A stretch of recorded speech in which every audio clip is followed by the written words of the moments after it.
हुक्म कहाई जेते करे कृपा साकुंडल तेते सतगुरु चरण प्रतापते गाई सनेह सखी बीतक सुखदाई सनेह सखी बीतक सुखदाई।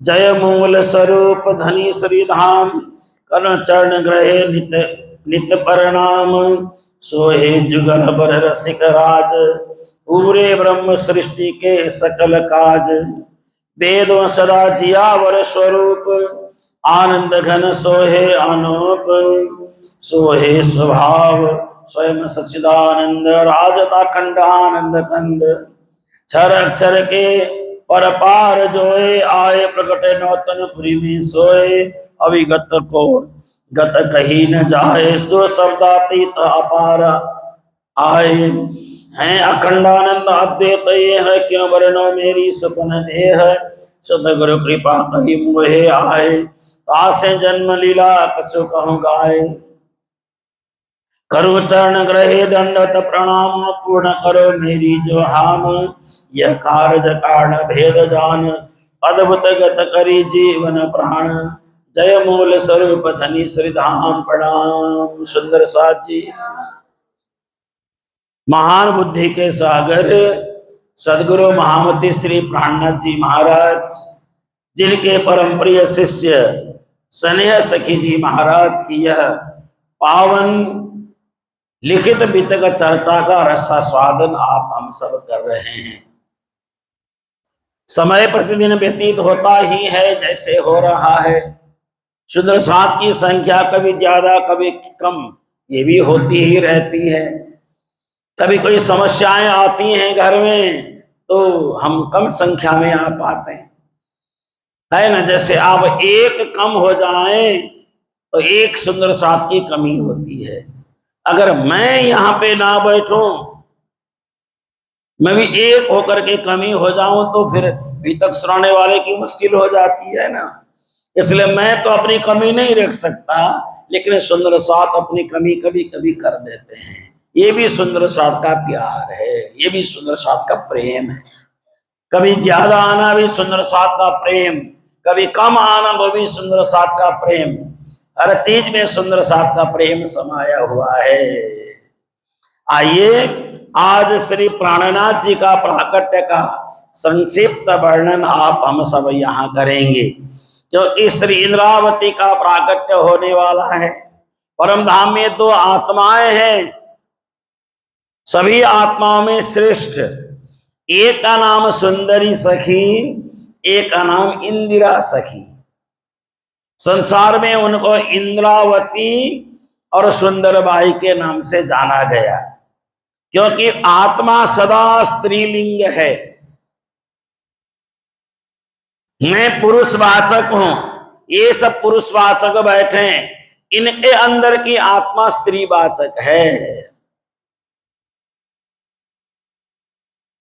मेरे शरीर में जो आत्मा है वो स्त्रीवाचक है, लेकिन मैं शरीर से पुरुष हूं, लेकिन स्त्रीवाचक आत्मा मेरे शरीर में काम कर रही है, मेरे शरीर में रह करके सारा कार्य निभा रही है। और आत्मा स्त्रीवाचक न हो तो पुरुषवाचक शरीर कोई कार्य नहीं कर सकता। हमारे सबके शरीर में आत्मा विराजमान है। देखिए, एक छोटा सा परिवार है जामनगर में, केशव ठाकुर और धनबाई, छोटा सा परिवार। और उनके यहाँ पे पहले से 3 पुत्र हैं। चौथा पुत्र परमात्मा का अंश स्वरूप धरती में आने वाले हैं। तो एक दिन परम धाम में राजी महाराज ने इंद्रावती सखी को कहा, ये इंद्रावती सखी, सुंदरबाई को साथ देने के लिए आपको जाना होगा, क्योंकि ये संसार में जो भी आपका हमारा संबंध है ना, ये सब पूर्व निर्धारित संबंध है। मेरा यहाँ आना पूर्व निर्धारित है, पहले से ही फिक्स था, यहाँ आना ही था। मेरे बदले और कोई आता तो यहाँ कुछ नहीं कर पाता, क्योंकि राज्य मेरे से ही करवाना चाहते थे। आपका यहाँ आना भी पूर्व निर्धारित है, और ये सारा जो भी बनता है, बना हुआ है, ये भी पहले से निश्चित है। सब कुछ पहले से ही निश्चित है, और ये घटना घट जाती है, हमें इसका ज्ञान नहीं होता। पहले से इसका ज्ञान हो जाए तो इंसान कर्म के जाल में अपने ढंग से फंसेगा। लेकिन यह कर्म का जाल हमारे बनाए नहीं है, हमारे कर्म के, हमारे शरीर के माध्यम से जो कर्म होता है उससे जाल बन करके तैयार होता है, और सारा कार्य पूर्व निर्धारित ही बन जाता है। श्री राजी महाराज और श्यामा जी महारानी के साथ में दो सखियां हैं। सुंदरबाई सखियां श्यामा जी की सेवा करती हैं, चवर करती हैं, और राजी महाराज की सेवा इंद्रावती सखी करती हैं। तो राजी महाराज का आवेश लेकर के इंद्रावती की परात्म तो वही है, उनकी अंश आत्मा यहाँ केशव ठाकुर धनबाई के घर में किसी पवित्र जीव के माध्यम से गर्भ में स्थापित हुआ, और इसको सोरठ देश कहते हैं। नौतनपुरी जगह का नाम है, नवानगर भी कहते हैं, जामनगर भी कहते हैं। वहां क्षत्रिय कुल में श्री महाराज ठाकुर प्रकट होते हैं। देखिए, क्षत्रिय कुल में परमात्मा किसी भी कुल में आ जाते हैं। परमात्मा को कभी ब्राह्मण बने, कभी क्षत्रिय बने, कभी कुछ भी, परमात्मा जो चाहे वही बन सकते हैं। तो ये सारा प्रसंग विस्तार से आप सभी को सुनाते हैं। एक दिन माता पिता दोनों केशव ठाकुर और धनबाई, ये भी परमात्मा श्री कृष्ण के ही भक्त हैं, श्री कृष्ण की ही पूजा करते हैं बड़े प्रेम और प्यार से। सोचते हैं कि मेरे घर 3 पुत्र हो गए। सबसे बड़े बेटे का नाम क्या है? हरिवंश, दूसरे का नाम सांवलिया, तीसरे का नाम गोवर्धन। तो इन्होंने एक दिन परमात्मा से प्रार्थना किया, हे परमात्मा, मेरे घर 3 पुत्र हुए, लेकिन अभी मुझे और पुत्र की कामना है, लेकिन परमात्मा मेरे घर पुत्र बन करके पधारे। मेरी ऐसी इच्छा है, कन्हैया मेरा पुत्र हो जाए, श्याम सुंदर मेरे पुत्र होकर के पधारे। तो एक दिन ब्राह्मणों को दिखाया, अब आगे हमारा क्या योग है, पुत्र योग है या पुत्री योग है? तो ब्राह्मणों ने सारा मंत्र उच्चार करके सब कुछ करके कहा, अभी तो आपके 2 और संतान होने हैं, दोनों पुत्र हैं। आपके योग में पुत्री का संयोग है ही नहीं, 2 और पुत्र होने वाले हैं। और इधर सदगुरुदेव चंद्र जी महाराज इंतजार कर रहे हैं, मेरा उत्तराधिकारी कब आएगा, मेरी सारे धर्म के जिम्मेदारी को संभालने वाला कब आएगा। इंतजार कर रहे हैं सदगुरुदेव चंद्र जी महाराज। इधर श्री महाराज ठाकुर का प्राकट्य का समय नजदीक आने वाला है। एक दिन स्वप्न में इन्होंने देखा, धनबाई माता ने देखा, स्वप्न देखती हैं। स्वप्न में क्या देखती हैं?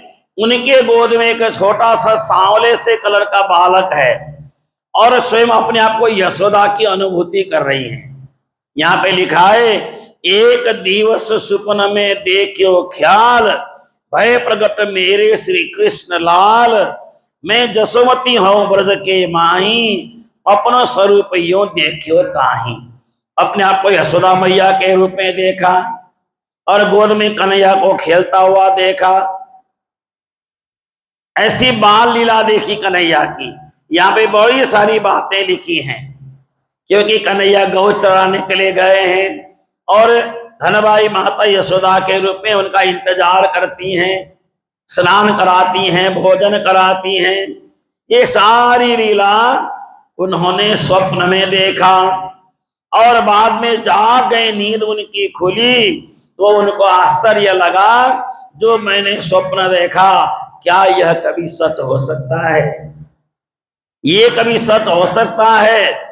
ऐसा स्वप्न देखा। स्वप्न देखने का 2 साल गुजर गया, 2 साल व्यतीत हो गए। कभी कभी इंसान को बहुत बढ़िया स्वप्न आता है, और स्वप्न हर किसी को बताना भी नहीं चाहिए। अगर घटिया स्वप्न आ जाए तो सबको सुना दो, बढ़िया स्वप्न आए तो किसी को न सुनाओ। अपने दिल में रखो, ये परमात्मा की कृपा की अनुभूति होती है।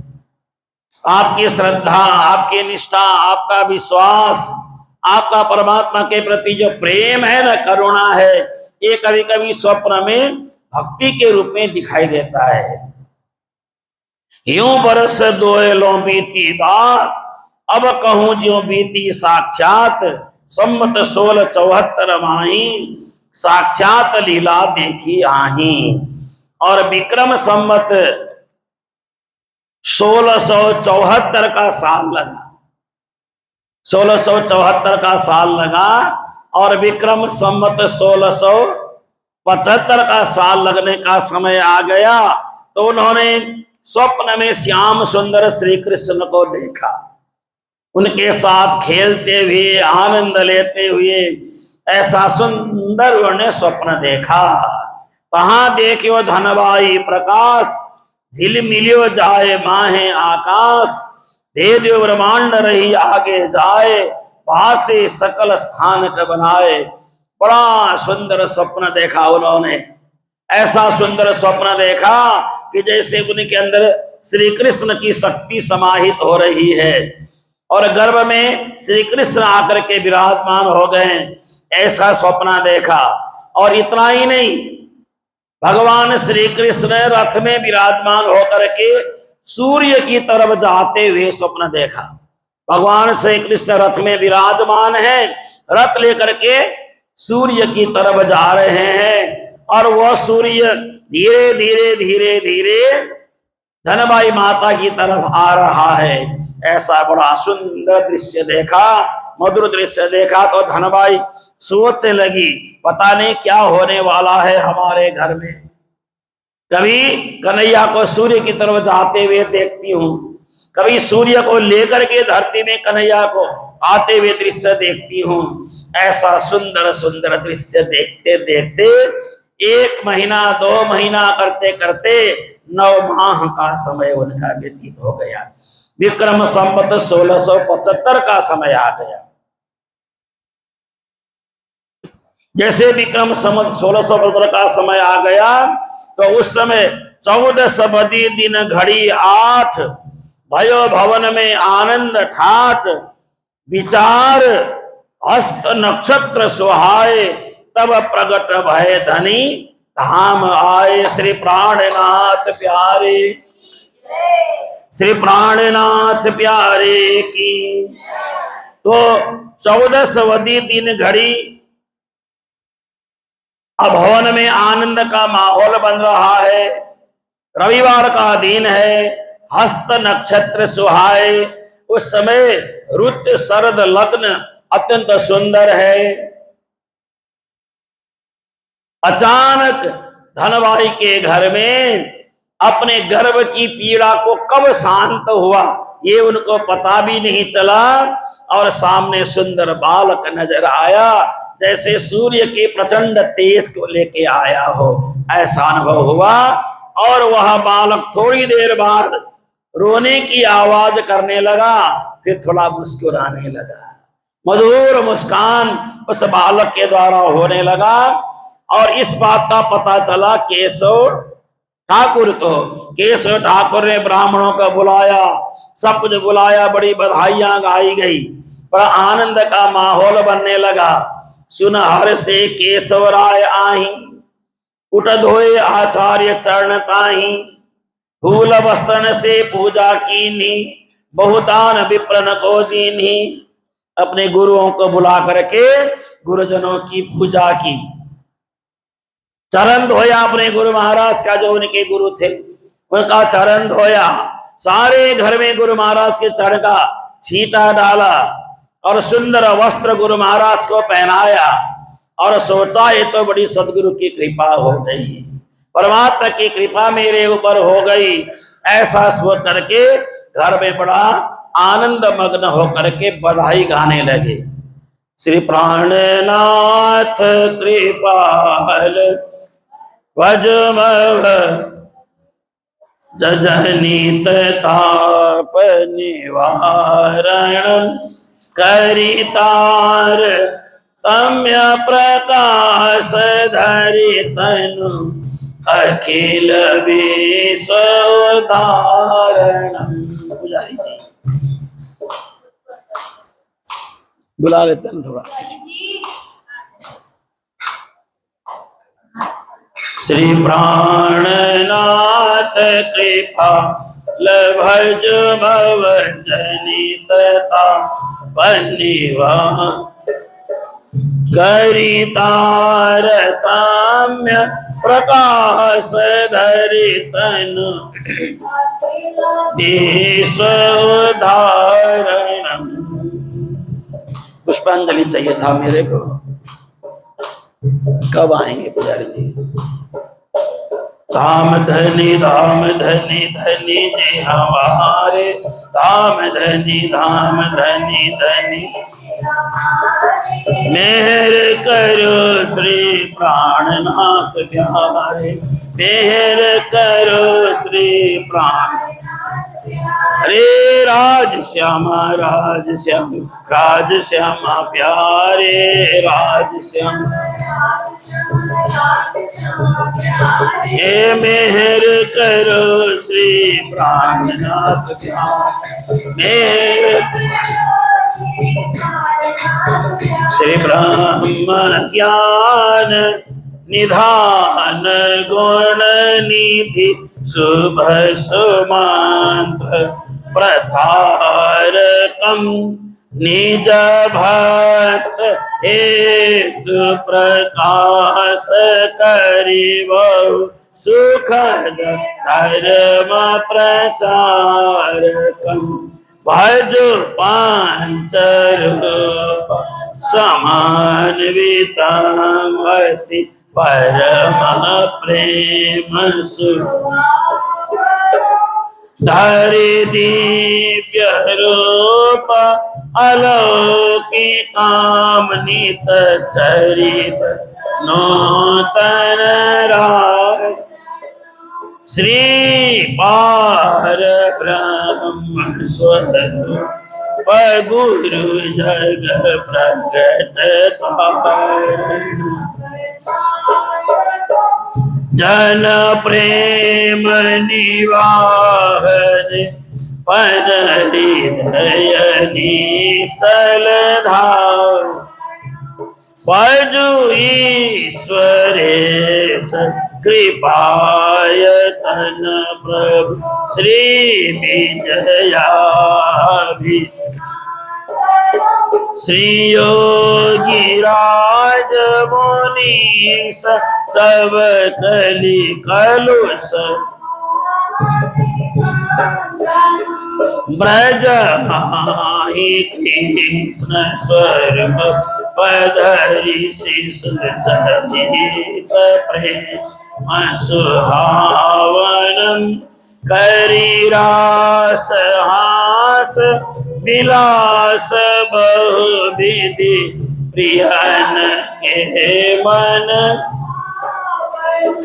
पुनि आई जातनि रास करि निज जनन मोह अभिना।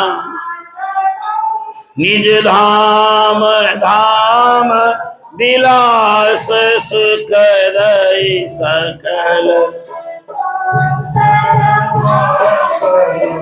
सो पूर्ण ब्रह्म स्वरूप सतगुरु मम हृदय मंदिर। यह बार बार दिलों की छवि मन मुझे करी बार बार प्रणाम मन मियोर जगत पार। धरी शीस पर रेणु पद नित रटत कृष्ण पदाम्ब आनंद कंद युगल रूप भजन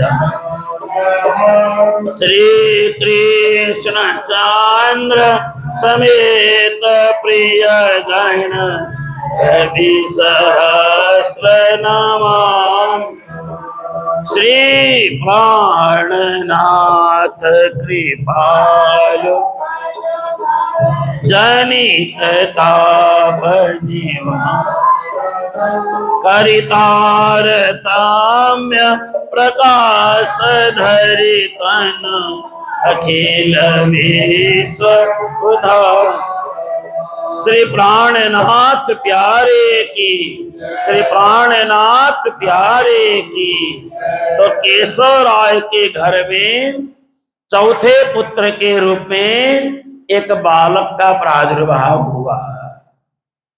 बरत्यो नगर में जय जयकार आई बधावन मिलके नार। इन विध भयो आनंद आही आवत नहीं सो शब्द माही। क्योंकि ये जो केशव राय हैं ये प्रधानमंत्री के पद में थे। जामनगर के राजा के प्रधानमंत्री के पद में होने के कारण सारा नगर उनको सम्मान करता था।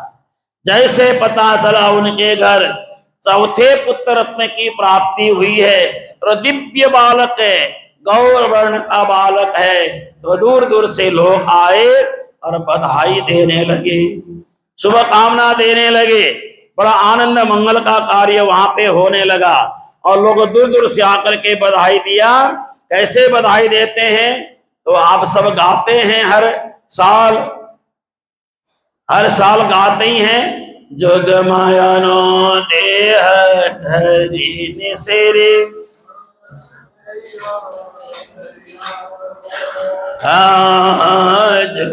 जोग मायानो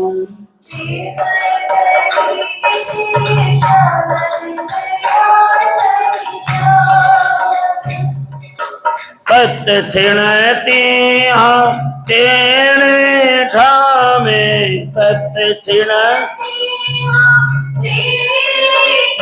मारे साथे की घोषण गार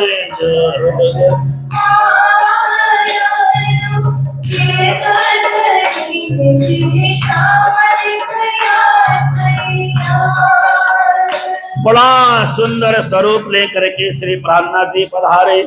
राजी महाराज का आवेश, राजी महाराज का जोश लेकर के श्री विहिराज ठाकुर धरती पे आए और अद्भुत गत पर ब्रह्म की एह आवे नहीं शब्द में देह। घर घर आनंद हरख अपार चली बधावन मिलके नहार। सब बधाई देने के लिए चले, सब श्रृंगार करके बढ़िया बढ़िया मंगल साज सजा करके और बड़ी सुंदर आभूषण पहन करके अलग अलग रूप में सब आए देखने के लिए।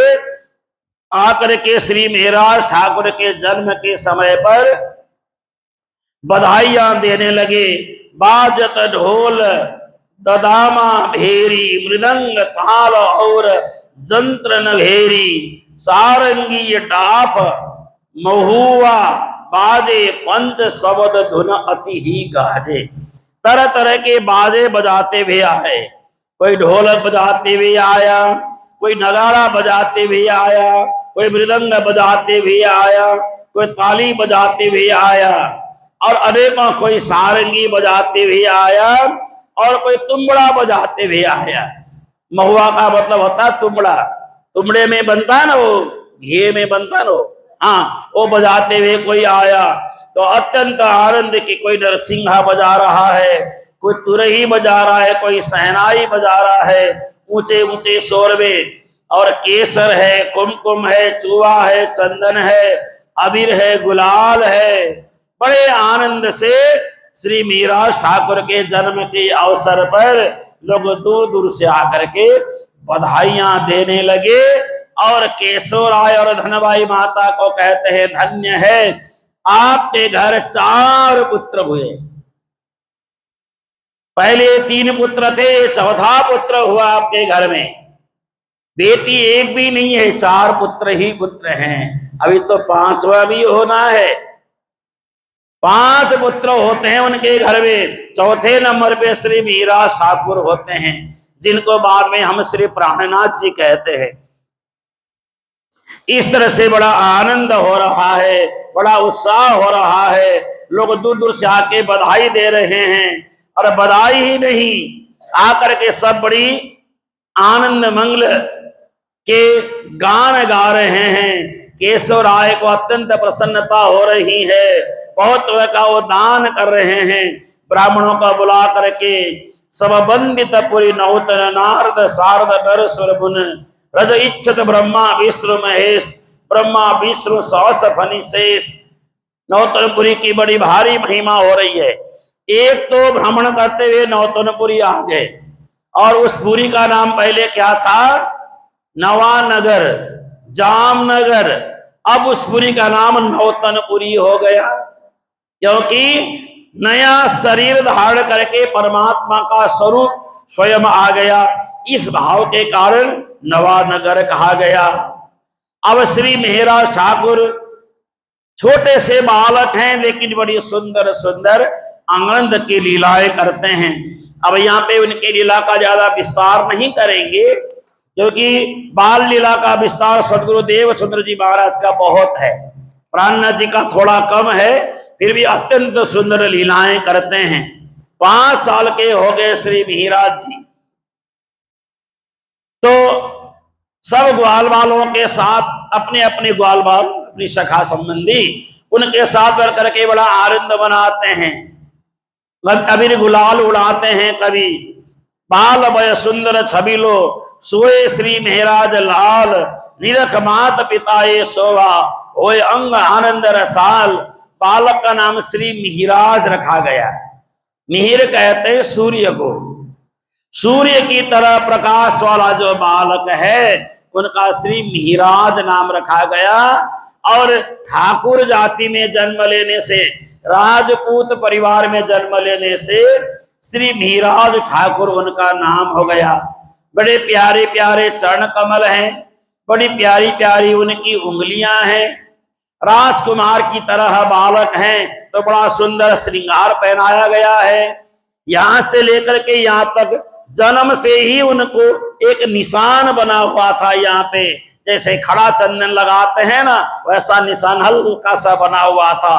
तो माता ने उसी के ऊपर सुंदर चंदन भी लगा दिया, बीच में 2 छोटी छोटी बिंदियां भी लगा दी। बड़ी सुंदर शोभा श्री मिहिराज ठाकुर की हो रही है। जो भी लोग आते हैं, नासिका छवि कहा वरनो उपमा कोई नाही, निज नासिका छवि निरखते सुख होता तीजिय माही। और नासिका की इतनी सुंदर शोभा है, कभी दर्पण में स्वयं को देखते हैं श्री मिहिराज ठाकुर, और स्वयं को देख करके स्वयं ही प्रसन्न होते हैं, बड़े आनंदित होते हैं। अब कभी कभी घर में अनेकों प्रकार की भगवान कृष्ण की तरह बाल लीलाएं भी करते हैं। जैसे श्री कृष्ण करते थे, वैसे ही मक्खन निकालना, मटकी फोड़ना, ऐसी बाल लीलाएं भी यहाँ पे श्री मिहिराज ठाकुर करते हैं, जिनका यहाँ संक्षिप्त में थोड़ा थोड़ा वर्णन है। तो स्नेह सखी कहते हैं, उनकी लीला का ज्यादा वर्णन में नहीं कर सकते, इसलिए संक्षिप्त में थोड़ा सा वर्णन किया। अब इसके बाद क्या हुआ, अब सुनियो साथ गाथा यह प्यारी, छर अक्षर 2 से न्यारी, जाको निगम नेत कर गावे, शेष शास्त्र अपना रटन लगावे, शिव बिरंची ध्यान नित धरही, विष्णु महाविष्णु समाधि जो करही, तो हूं ताके ध्यान न आवे, सो धनबाई के भुवन सुहाए। परम धाम से शिवराज जी महाराज की शक्ति को लेकर के श्री मिहिराज ठाकुर पधारे, जिनके दर्शन के लिए सब तरसते हैं, वो ब्रह्म स्वरूप सदगुरु श्री मीरा ठाकुर के रूप में आए। बड़ा आनंद है। प्रतिदिन उनको स्नान कराते हैं श्री मीरा ठाकुर को। कैसे जल से स्नान कराते हैं? कैसे जल से स्नान कराते हैं? सामान्य जल है, उस जल में क्या डालते हैं? वो खीर में डालते हैं ना, क्या बोलते हैं उसको? केसर डालते हैं जल में। जल में केसर डाल करके केसर के जल से बालक को स्नान कराते हैं और सुंदर धोती पहना देती हैं माता जी। अपने बालक को धोती सुंदर पहना देते हैं और एक दिन केसर के जल से स्नान करा करके धोती पहना करके विद्यालय भेजा गया श्री मीरा ठाकुर को। इस समय उनकी उम्र है 5 साल की। 5 साल की उम्र में पढ़ने के लिए विद्यालय भेजा गया। चले पढ़न विद्या अविनाशी, जो है दिव्य ब्रह्मपुर के वासी। जो विद्या विप्र इन्हें पढ़ावे, पाते 10 गुण आप लगावे। विद्यालय में पढ़ने के लिए श्री मीरा ठाकुर जाते हैं तो जितना पढ़ाते हैं उससे 10 गुना ज्ञान श्री प्राणनाथ जी को पहले से प्राप्त हो जाता है, क्योंकि इनको पढ़ने की कोई आवश्यकता नहीं है। क्योंकि इनको क्या करना है? चिंतन के माध्यम से सारा ज्ञान उनके अंदर प्रकट हो जाता है। जैसे आपने सुना है स्वामी विवेकानंद को एक बार किताब देखते थे तो सब कंठस्थ हो जाता था, और आदि शंकराचार्य को एक बार पढ़ के सुना देते थे, सब याद हो जाता था। ऐसे ही श्री मीरा ठाकुर को भी एक बार सुना देते हैं, 10 गुना ज्यादा वो सुना देते हैं, बढ़ चढ़ करके बता देते हैं। तो ऐसी सुंदर सुंदर लीलाएं होती हैं। और कभी कभी ऐसे इशारा करते हैं, चित्र मुहूर्त लिखित जेती, उठ उठ चरण न लागे तेती, देखियो विप्र चमत्कार ताही, बड़ो अचरज पायो मन माही। एक दिन जहाँ विद्यालय में पढ़ने जाते थे वहां पे दीवारों में चित्र बने हुए थे, सुंदर सुंदर चित्र बने थे। ऐसे ही सामान्य जो चित्र बनता है तो श्री मीरा ठाकुर उन चित्रों को एक एक छोटी उंगली से इशारा करते हैं, ये कौन है, ये कौन है, ये चित्र किसके बने हुए हैं।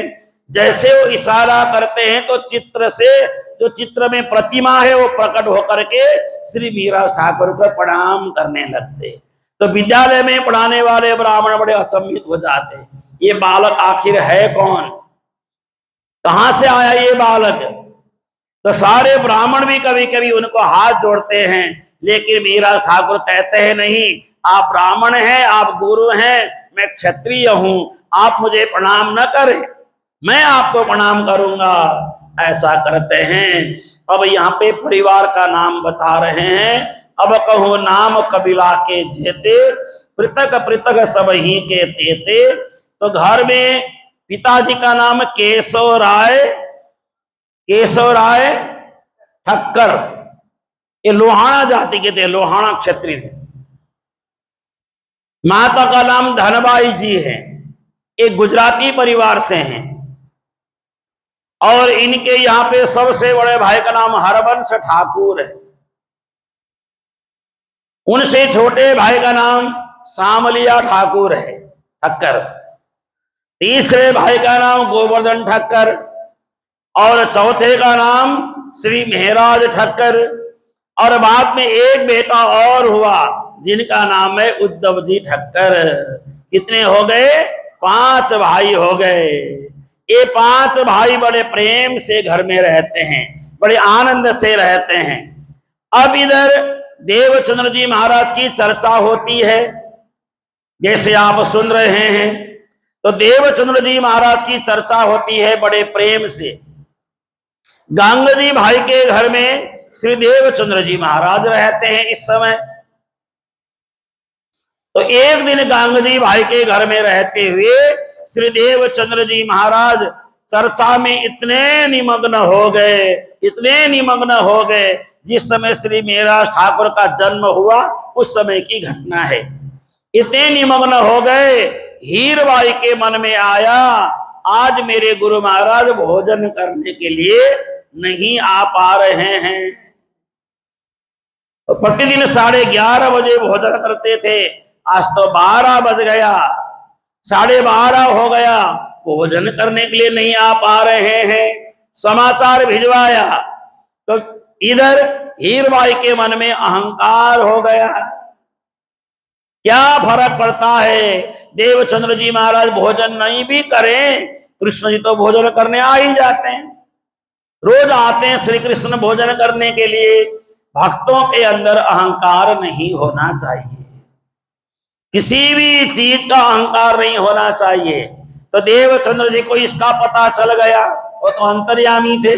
श्री देवचंद्र जी महाराज ने समाचार भिजवाया, श्री कृष्ण को और उनके साथ आने वाली सखियों को भोजन करा के विदा करो, मैं अपना प्रसंग पूरा करके 1 घंटे बाद भोजन करने आऊंगा।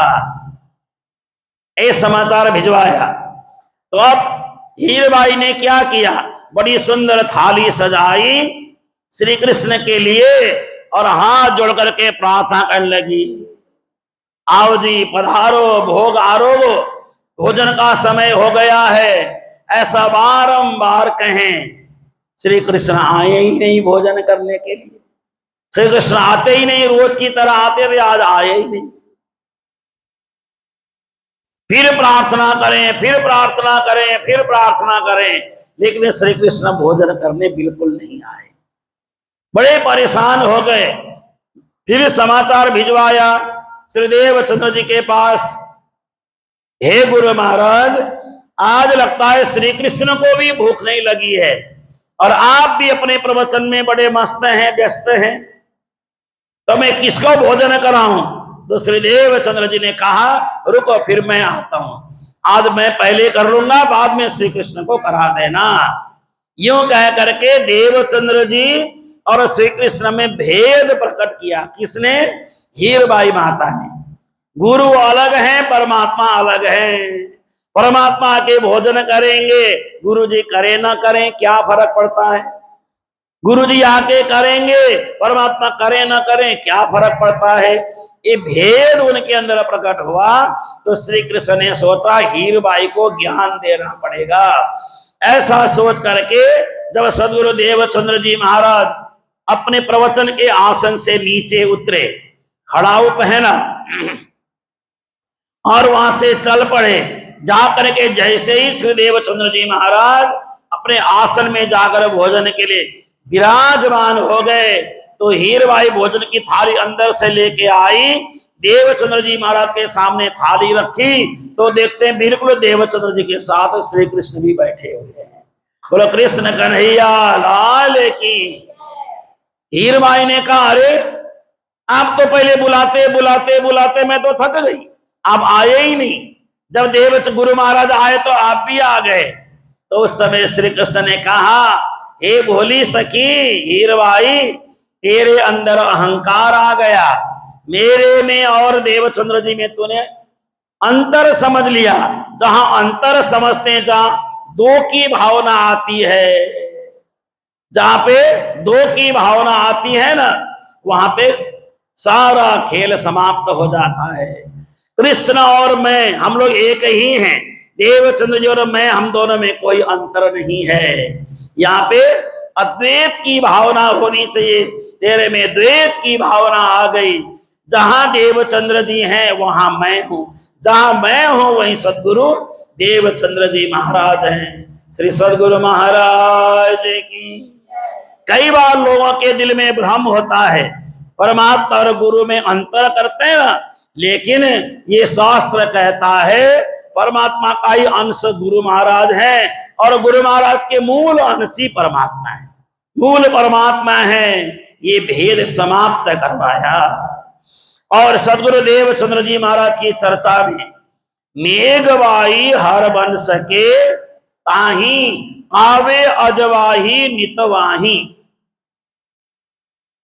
मेघबाई की हरिवंश के धर्म पत्नी का नाम है क्या बाई? मेघबाई। हरिवंश कौन से भाई हैं? सबसे बड़े। उनकी पत्नी का नाम क्या है? मेघबाई। तो मेघबाई की भतीजी अजवाई, तो अजबाई का विवाह कहां हुआ था? गांगजी भाई के बेटे के साथ हुआ था। हो गया ना रिश्तेदारी आपस में, एक ही परिवार है, दोनों ठक्कर परिवार है। तो अजबाई कभी कभी अपने किसके घर में जाती थी? बुआ के घर में जाती थी, अपने बुआ के घर में जाती थी। तो बुआ के घर में जाकर के कहती, हे बुआ जी, हमारे घर में तो साक्षात श्री कृष्ण रोटी खाने आते हैं, हाँ, प्रसाद पाने आते हैं। नहीं नहीं नहीं, मैं नहीं मानती है सारी बातें। चलो तो सही, देखो मैं दिखाऊं आपको।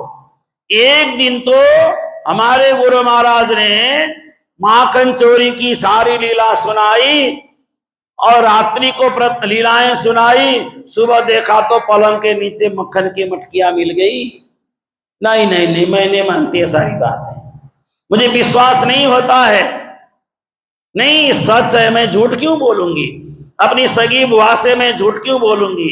तो ऐसी बातें अजबाई मेघ भाई के साथ करती थी, बुआ बत्ती जी के साथ बातचीत चलती रहती थी।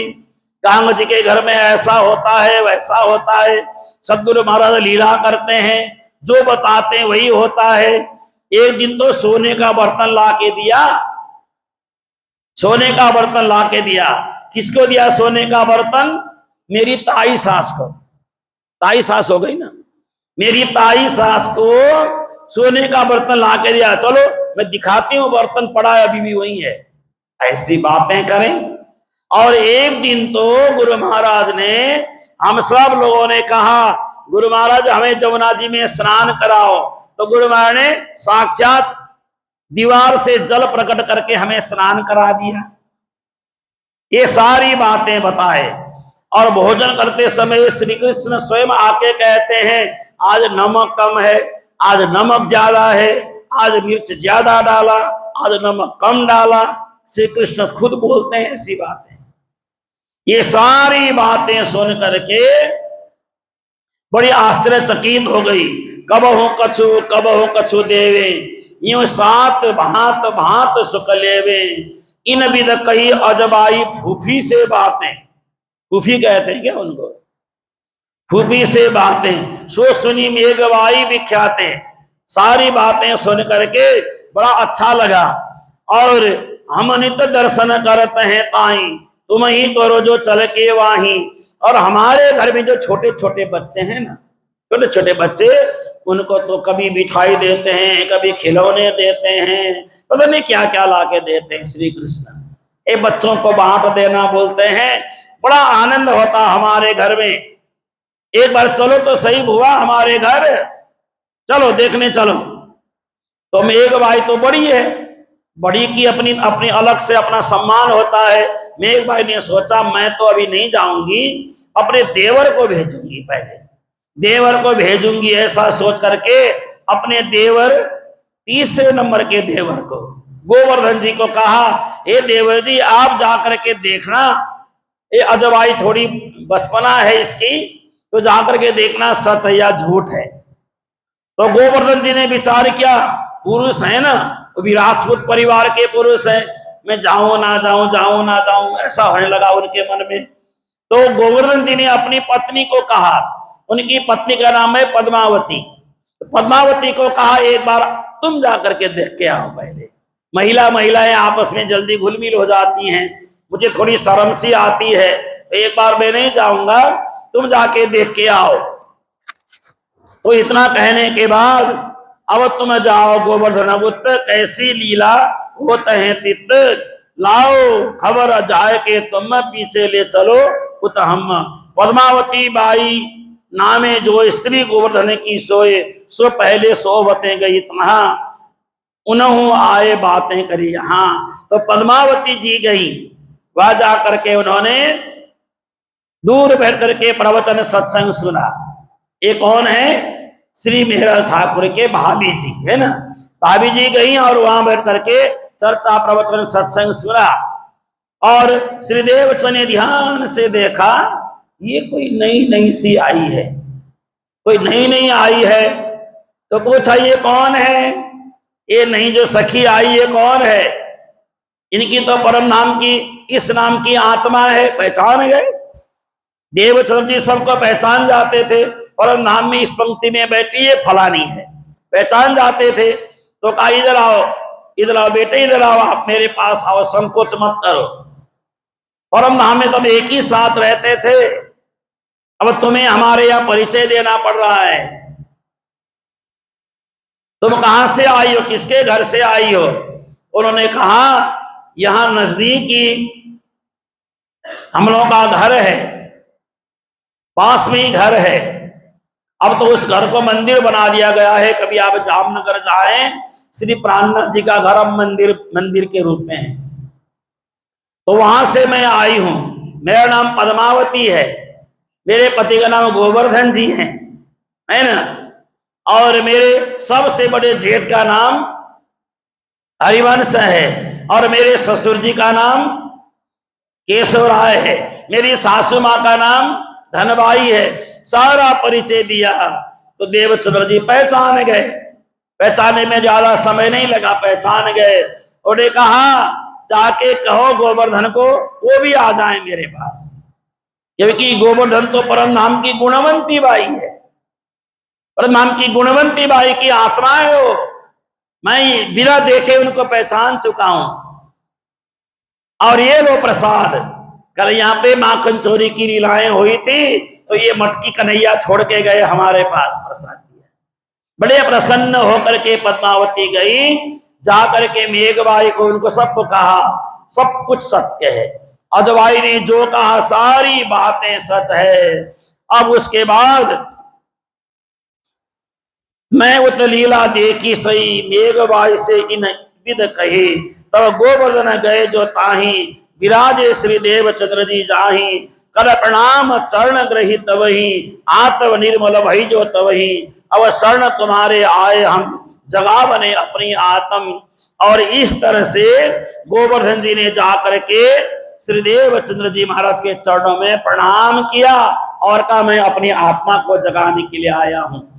कुछ नहीं छुपा है हम लोगों से, आपकी सब लीलाओं का हमें पता चल गया। और गोवर्धन जी को हाथ पकड़ा और कहा हे गुणवंती बाई, कहां भटक रही हो संसार में, कहां संसार में घूम रही हो? इतने साल व्यर्थ में गंवा दिए, अब आए जब आए सो भला। प्रसन्न होकर के उनको तारतम मंत्र उसी समय प्रदान किया। जब है ही तो पहचानने में क्या छानबीन करने की जरूरत ही नहीं है। पहले हमारे गुरुजी मंगलदास जी महाराज किसी को तारतम देते थे, 1 साल परीक्षा लेते थे, 1 साल। कोई तारतम लेने जाता था ना, मुझे सुंदर साध बनना है, तो गुरु महाराज बोलते थे आज अगर बोला है 1 साल बाद आज ही के दिन तारतम देते थे। तत्काल तारतम देते नहीं थे गुरु महाराज मंगलदास जी, बिना सोचे समझे उनको तारतम देते ही नहीं थे। राधे राधे बोलो सारा मिलेगा,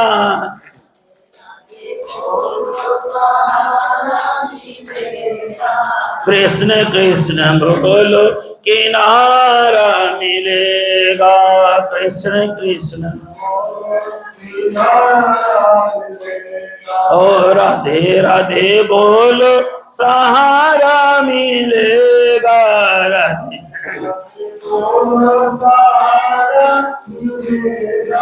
कृष्ण कृष्ण बोलो किनारा मिलेगा।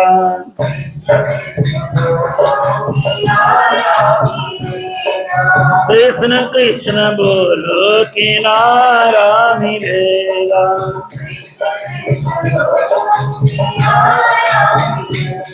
किनारा मिलेगा सहारा मिलेगा,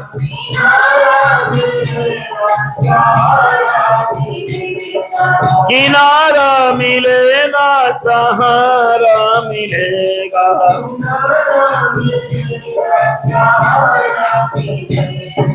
राधे राधे बोलो सहारा मिलेगा,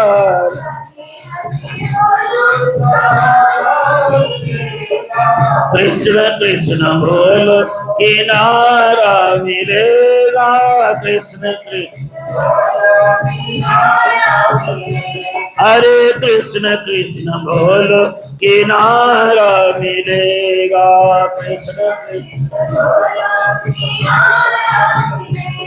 अब देखिए गोवर्धन जी ने तारतम ग्रहण कर लिया और यहाँ जो घटना घटती है गोवर्धन जी जाके घर में सबको सुना देते हैं, सबको बैठा के सुनाते हैं। श्री मीरा ठाकुर गोवर्धन जी के पास आके बैठते हैं, सारी बातें सुनते हैं और कहते हैं मुझे भी ले जाओ, मुझे भी ले जाओ, मुझे भी जाना है गुरु महाराज के दर्शन करने, मुझे भी ले जाओ, मुझे भी ले जाओ। अब इधर विक्रम संवत 1687 में एक घटना घट गई वहां पे। क्या घटना घट गई? किसी चुगलखोर ने जाकर के कोतवाल को चुगली कर दी। एक कायस्थ के घर में रात को 11-12 बजे तक स्त्री पुरुष बैठते हैं और बातें करते रहते हैं। एक महात्मा जी कुछ सुनाते, पता नहीं क्या क्या है, कुछ समझ में नहीं आता। एक कोतवाल साहब आपके क्षेत्र में क्या क्या हो रहा है? तो कोतवाल ने चारों ओर देखा, कहा चलो मैं 2 पुलिस वाले भेज देता हूं। 2 पुलिस वाले भेज दिए, 2 चौपदार पठवाए दिए, ताही जाए के खबर जो लियाओ आई। और चुगलखोर आगे आगे, पुलिस वाले पीछे पीछे। अंधेरा शाम का समय था, 7-8 बजे का समय। तो जो चुगलखोर है ना, ये जो चुगलखोर लोगों का काम है, चुगली करना इनका काम होने को, इसी में मजा आता है, आनंद आता है, करने देना चाहिए। चुगलखोर है तो उनका काम कुछ तो है, चुगली करें, बड़ा उसी में उनको आनंद है। इधर की बातें उधर करें, उधर की बात उधर करें, खुद दूर होकर के लड़ाई देखते रहे, इनको बस इसी में आनंद आता है। तो चुगलखोर ने दोनों को कहा देखो ये सामने रोशनी आ रही है, घर से रोशनी सी आ रही है ना, तो सीधा इसी घर में जाना, वही घर है बस। वह इस समय लोग बैठे होंगे, पता नहीं क्या क्या बातचीत कर रहे हैं, स्त्री पुरुष बैठते हैं, दुनिया भर की बातें करते हैं, कुछ समझ नहीं आता है। किसी ने कुछ पैसे दे करके लगवा दिया था, पैसा चुगलखोर को मिल गया, वो वहां से निकल गया आगे। आप बेचारे वो 2 पुलिस वाले चल पड़े अंधेरे में। उस समय बिजली की व्यवस्था तो थी नहीं, दीपक की रोशनी में सारा काम होता था। तो दीपक जला के रखा है, अंदर ज्ञान चर्चा की बातचीत हो रही है। देवचंद्र जी महाराज का काम ही यही है, लोग आए बैठे तो ज्ञान की बातें सुने सुनाए। तो सामने से दीपक की रोशनी जो दिख रही है, दीपक की रोशनी को देखते हुए दोनों पुलिस वाले चल पड़े। चले देखे दीपक को ताही, दौरे होए आतुर मन माही, छेह न आवे दीपक कैसे, आगे ही आगे देखे ऐसे। अब दीपक की रोशनी देख करके दोनों चले जाए, कभी कभी दौड़ भी लगाते हैं बेचारे, दीपक की रोशनी जल्दी पहुंच जाए और काम करके लौट आए। लेकिन रात भर बेचारे भागते रहे, अंधाधुंध दौड़ते रहे, दीपक की रोशनी तक को पहुंच नहीं पाए। सुबह हो गई, सुबह हो गई। सुबह होने पर दोनों बेहोशी हालत में पता नहीं कहां चले जा रहे।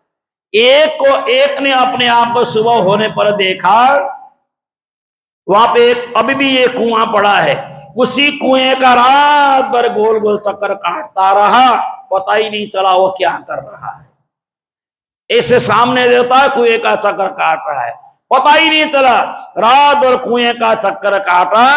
एक फिर कुआं के ताही, दीपक छेह आयो क्यों कर नाही, फिरे चक्र कुम्हार को जैसे, फिर कुआं पे चौपदार ऐसे। एक तो एक कुएं का चक्कर काटता रहा और दूसरा जाते जाते जाते जाते एक जगह जाकर के चक्कर खा करके गिर गया। भोम परे भ्रमरी खाए, देख दीप उठे दौरे धाए, जब रहे ठाड़ो तब दीपक ठहराए, जब चले तो दीपक आगे चल जाए। चलते चलते थक गया, चक्कर खा के गिर गया, फिर उठता है, लेकिन बैठे बैठे भी दीपक को देखता रहता है, भूल ना जाऊं वो वो दीपक वही दीपक है। फिर खड़ा होकर के फिर दौड़ता है, इतने देर से मैं चला जा रहा हूं, दीपक तो सामने ही है लेकिन पहुंच नहीं पा रहा हूं। ऐसा करते करते करते करते दौड़ा, कभी चक्कर खाता है बेचारा, कभी गिर जाता है। तो सुबह हो गई, तो सुबह तो दीपक सूर्य की रोशनी में सारे दीपक अपने आप ही बुझ जाते हैं। सुबह हो गई तो सुबह जाकर के एक पनिहारन आई वहां पे। पनिहारन को उसने पूछा, हे बहन मैं कहाँ हूं, मैं इस समय कहाँ हूं? तो उसने कहा कि ये तुम तो जामनगर से 12 कोस बाहर आ गए हो, तुम जामनगर से 12 कोस बाहर आ गए हो। ये मोहबड़ जी करके यहाँ के राजा हैं, छोटा सा रजवाड़ा है हमारा, मोहबड़ जी करके यहाँ के राजा हैं, उनके नगर में तुम आ गए हो। तो 12 कोस आ गया मैं। एक दीपक तो 2 भाग कब बना पता ही नहीं चला, कब दोनों अलग हुए पता ही नहीं चला। जहां परमात्मा की कृपा होती है वहां कोई किसी का असर हो नहीं सकता। ये दोनों ने जाकर के कोतवाल को कहा, कोतवाल ने सारा समाचार राजा को दिया। तो जाम राजा ने आकर के श्री देवचंद्र जी महाराज से माफी मांगी, हमारे कोतवाल की वजह से आपके सत्संग में बाधा पहुंची, रोए पीटे महादुख करे, पूछ तो मेरे एक दूजे के घरे, है ना। ये घूमने वाले भी बड़े परेशान हो गए। प्रातः को दोनों आए मिले और बोलने लगे, अगर वो चुगलखोर हमें मिले तो हमें उसका गर्दन ही उतार देते, इतने गुस्से में आ गए दोनों। ऐसा हो करके ये घटना का पता चला।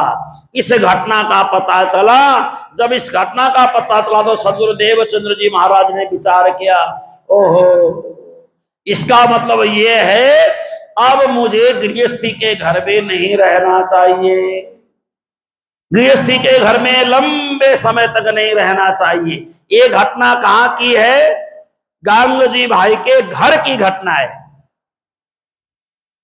गांगू जी भाई के घर की घटना है। और इधर गोवर्धन जी रोज चर्चा में आते हैं, प्रवचन सुन के जाते हैं। लेकिन श्री मेहराज ठाकुर ने क्या किया, जब घर में जाके सारी घटना सुनाते हैं ना, सुना करके जब फिर दूसरे दिन प्रवचन में जाते हैं तो छुपते छुपाते मेहराज ठाकुर भी पहुंच गए। यहाँ लिखा है पहुंच गए और अंदर गोवर्धन जी जाके बैठते, ये बाहर चुपके से कान लगा के सुनते रहते अंदर क्या क्या बात होती है।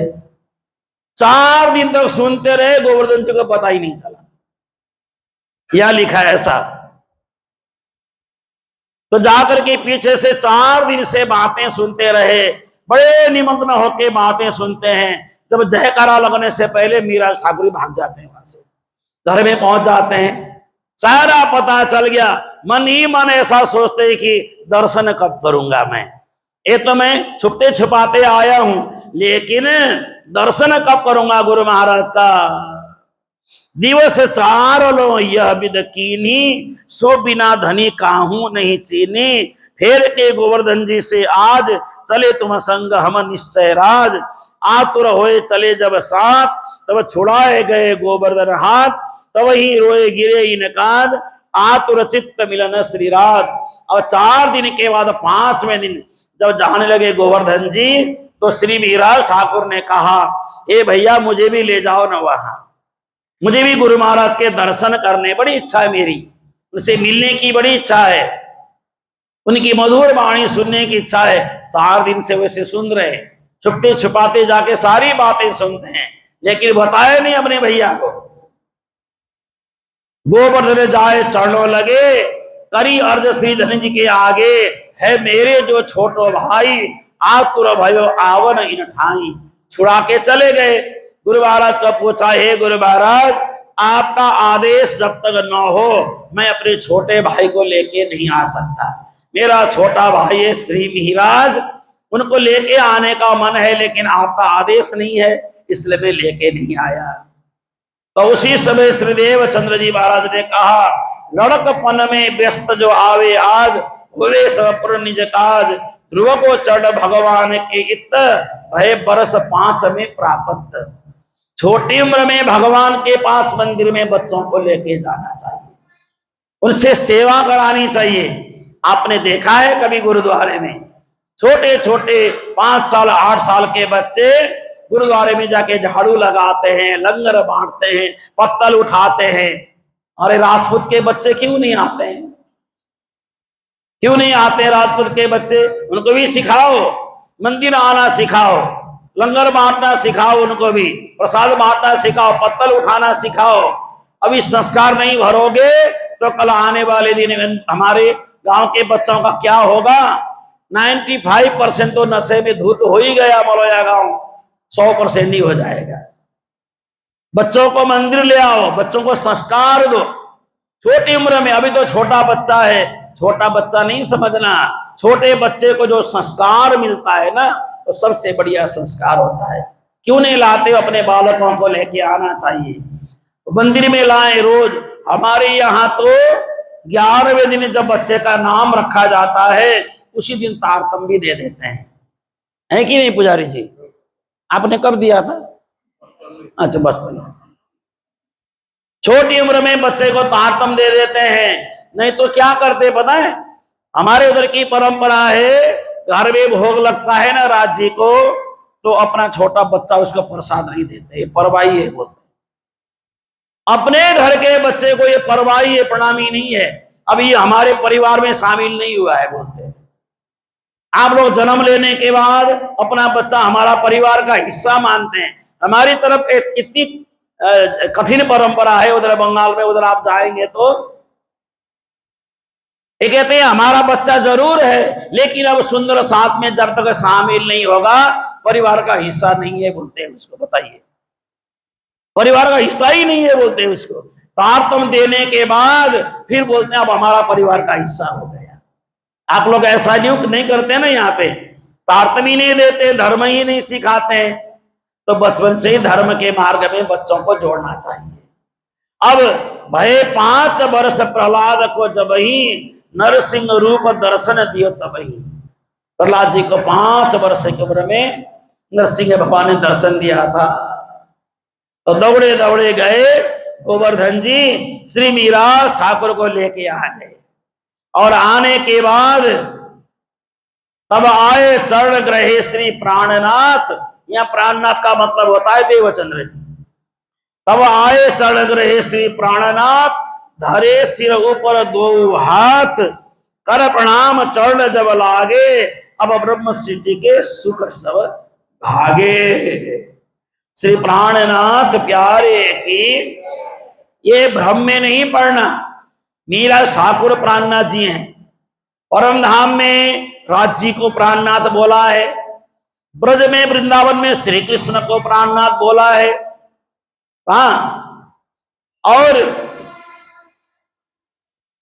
इधर श्री देवचंद्र जी को प्राणनाथ बोला है। बाद में सुंदर साथ में मीरा ठाकुर को प्राणनाथ बोला है। और आप लोगों ने अपने घर में अपने पति को प्राणनाथ बोला है। आपके प्राणनाथ है ना घर में, जिन जिन के प्राणनाथ हैं, अपने अपने घर में प्राणनाथ है ना। तो प्राणनाथ शब्द का मतलब होता है हमारी प्राणों की रक्षा करने वाला, हमें संकट के समय साथ देने वाला, वही हमारा प्राणनाथ है। और मेरे प्राणनाथ आप सब हैं, आप ही सब साथ देते तो आप ही सब मेरे लिए प्राणनाथ है ना। प्राणनाथ का मतलब मात्र मेरा ठाकुर को नहीं गिनना, सब प्राणनाथ है अपने हिसाब से। सबका मतलब देवचंद्र जी प्राणनाथ, मेरे गुरु महाराज प्राणनाथ है ना। जो मेरे हर तरह से संकट में साथ रहे वही तो मेरे लिए प्राणनाथ हैं। और उसी समय श्री देवचंद्र जी महाराज ने श्री मीरा ठाकुर को तारतम प्रदान किया। और आगे का जो भी प्रसंग है वो मैं कल आप लोगों को सुनाऊंगा। इन्हीं शब्दों के साथ अभी के प्रसंग को विराम दे रहे हैं। आप ये चौपाई दोहराएं और अन्य प्रसंग को आगे आप श्रवण करते हुए जाएंगे। ये बड़ा अब आगे श्री प्राणनाथ जी देवचंद्र जी का प्रसंग मिश्रित होकर के चलेगा और धीरे धीरे श्री मीरा ठाकुर धर्म के प्रचार में आगे बढ़ने लगेंगे और श्री देवचंद्र जी महाराज का धाम गमन हो जाएगा। और कल के प्रसंग में नौतनपुरी धाम की स्थापना, इस प्रसंग का भी वर्णन आप सभी को सुनाएंगे। आइए अब इसी चौपाई के साथ प्रसंग को विराम दे रहे हैं। आप सभी बड़े श्रद्धा और भाव से चौपाई दोहराएंगे। तब आए चरण ग्रहे प्राणनाथ,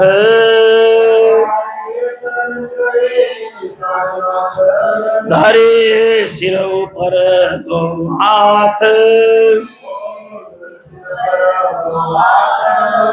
कर प्रणाम चरण जब लागे, अब ब्रह्म सृष्टि के दुख सब भागे, अब ब्रह्म सृष्टि के दुख सब भागे। श्री कृष्ण कन्हैया लाल, श्री निजानंद स्वामी की, श्री प्राणनाथ प्यारे की, श्री महाराजा छत्रसाल, श्री सद्गुरु महाराज की, सर्व सुंदर साथ की। प्रणाम सुंदर साथ जी।